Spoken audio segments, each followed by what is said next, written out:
morning, guys, and welcome at Adventures with Apple. Today we're at Here Technologies with Mark. He is a manager, and I am going to job interview him. Are you ready for your job interview? I definitely am, Apostolos. So instead of introducing you to our viewers, I would like to make the most common question, which is, tell us about yourself. I can definitely do that, thank you. So let me start with my journey 13 years ago. I've been working for Here Technologies for 13 years, and what a journey it's been, right? I mean, I started in a what we call production environment. So I updated the maps basically, added new roads, new roundabouts to the maps as a technician. I did that for a year, then joined as a team lead of that team. So I was able to grow. Did that for 3 years. Then I built a lot of experience with leading big multicultural teams. You can imagine it was a team comprised of several nationalities all together, which is both a challenge and a very fun and interesting experience. After that, I moved to what we call our field collection organization. So I worked for a department which goes out into the world with a car, with a Here car, with 7 cameras on top, right? And we basically drive around and collect information all across. So I did that in the Netherlands, in Belgium, Luxembourg and Norway. Then in 2015, no, I have to start a year before that, 2014, I was promoted to senior in that team.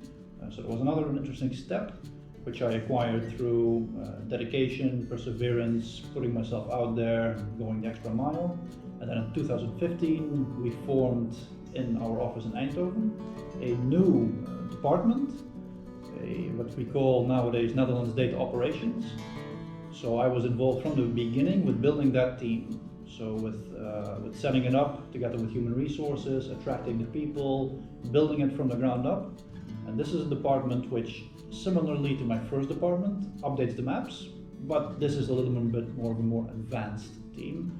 We built that team, attracting as many talented people as we could from as many diverse nationalities as we could, with skill sets ranging from very technical, ArcGIS, spatial data minded people. And that's where I still am today, although no longer as a team lead, but as a manager of this, as a role in this department. That brings us to today.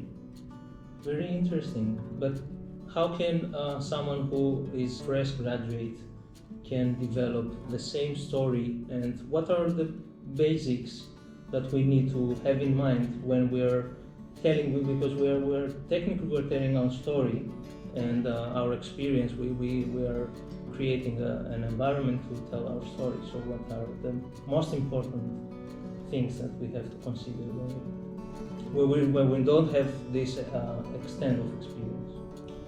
To me, the experience is a plus. I mean, if I interview a person who has a lot of experience, it's great, but you don't need a lot of experience in order to be a great candidate. That's how I see it. So you can look at it from a technical point of view. I mean, what technical skills do you bring, right? What tools do you possess, and what skills do you have in any tool or any software?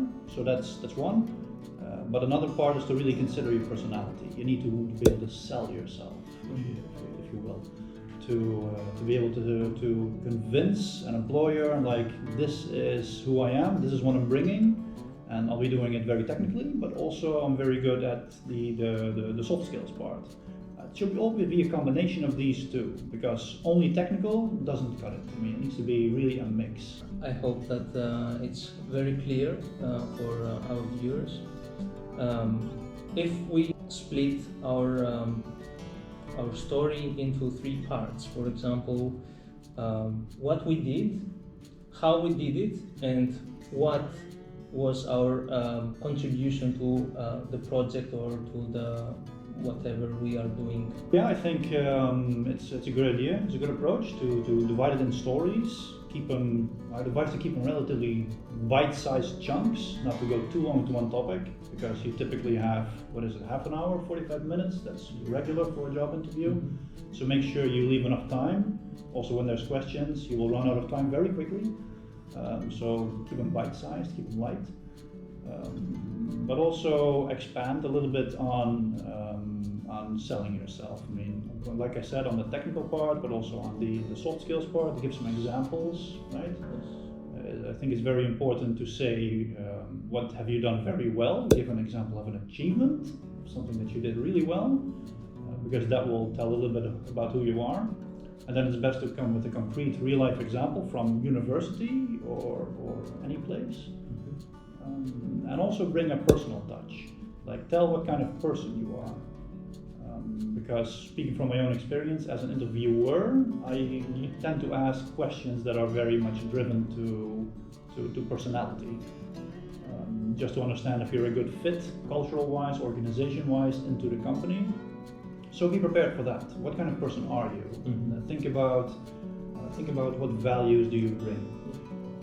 I'm not sure if it was clear, but I would like to ask you from your tell us about yourself. How many years are you hiring manager? How many years you interview people who are trying to find a job at HERE Technologies? Yeah. So, like I said in the beginning, it was I was a lead and a manager 2 times with a gap in between. So in total, in the beginning it was 2 years, and now it's been almost 5. So I would say 6 going on 7 years. 6, 7. Yeah. Good, thank you. Well, let's proceed to our next very famous question for job interviews, which is, tell us about your weaknesses. How can we not be weird about telling our weaknesses, because we are vulnerable while answering this kind of question, and sometimes it's very tricky. Yeah, I think it's a great question, Apo. I always ask this question as an interviewer, so it's something you can expect as a common question.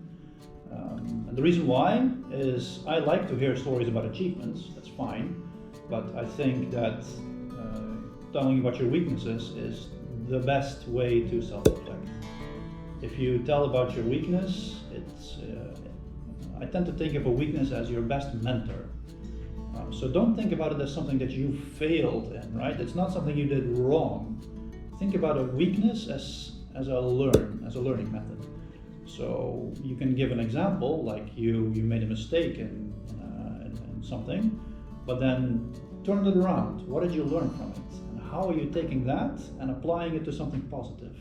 What's the outcome that you get from it? So give it a positive spin.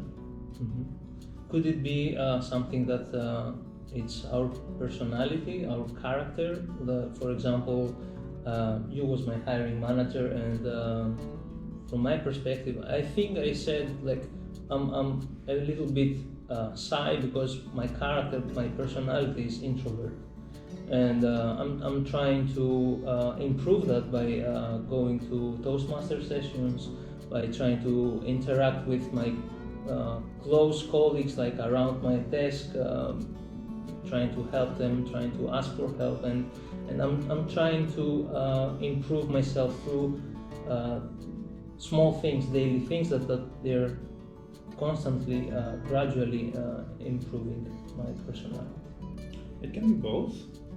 Failure from a project is a very good one. That's really concrete. That's something that is really it's a good example. But also just can be anything. It can be even things in your personal life. Right? I mean, that will tell me something about your character. I mean, communication is not restricted, for instance, to a project or to work. I mean, if you had an instance where you failed at some communication in your personal life, what did you learn from that? And how do you want to apply that in your professional life? Yes, good. I know that you are very, very busy, and we don't have a lot of time. So do you have any general tips that we should have in mind when we're going to a job interview? I would say come well prepared, but that's pretty logical. Do some research about the company, see what the company does, how the company is positioned, and try to really sell yourself. Like it's not, you shouldn't be too afraid of really being there and really saying, this is who I am and this is what I can bring. I mean, if you hire me, I'll be able to really do this for you, right? That will make a very strong argument. And that's not easy to do, I recognize that. But that comes with experience, I think, to get better at that. But it's all about selling yourself to come well prepared. Yeah. Another very difficult question is why should we hire you? How can we answer this question? It's funny. I asked the question during all of my interviews, so but it's kind of hard now to think about an answer. I mean, what makes you the perfect candidate for the job? Why should we hire you? And then you need to be prepared with saying what makes you unique. I mean, and just as an example, you can be a very technical person, so you can say that I'm very strong and able to do this for you technically. But next to that, I'm also very much of a team player. I'll be able to connect others. I'll be able to teach others how to do something, right? So it's this, that's just an example, right? But it's this added thing on top. Like, don't think about the regular job that you're applying for, but how can you give it a spin? And how can you do that? Yeah. And another important thing is, I think, your aspirations. Yes. Like, where do you want to be? How do you want to grow? You need to come with realistic expectations. Shouldn't be too bold, these aspirations, but it should be really something that will convince the employer, okay, if I hire this person, then in the long run also this person is developing, right? So it's a worthy investment.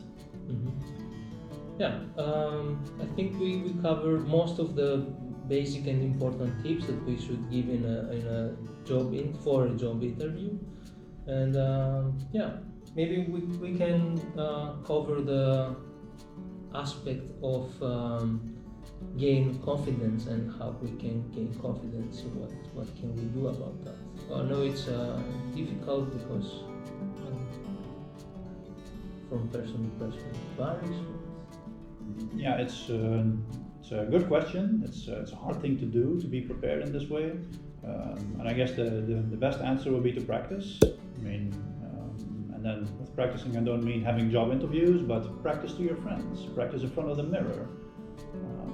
So I think that's maybe a start to really look at doing a job interview with a friend and asking for honest feedback. And then not only about what you said, but also about how you said it, body language, right? So I think that's one. Another is to look at maybe some trainings, soft skill trainings, which are available on online platforms that you can look into. That'll give you some nice practical tips about body language, about communication, about what to say and what not to say. Just as an example, don't come across as too arrogant, but also don't come across as too shy. You need to find a middle ground. And there are tips and best practices that simple trainings can teach you. So it's all about being prepared, and also coming with some pointers, writing stuff down for yourself, some bullet points about what you want to talk about. Because if you don't do that, if you don't have a prepared story, it's easy in your interview to get lost. Like, what's my next topic? You're nervous, right? You forget it. So make a pointer list. Good. Thank you very, very much for your time. You're welcome. Absolutely. Good to be here. If you like this video, please share, like, subscribe, or leave a comment below. Thanks for watching.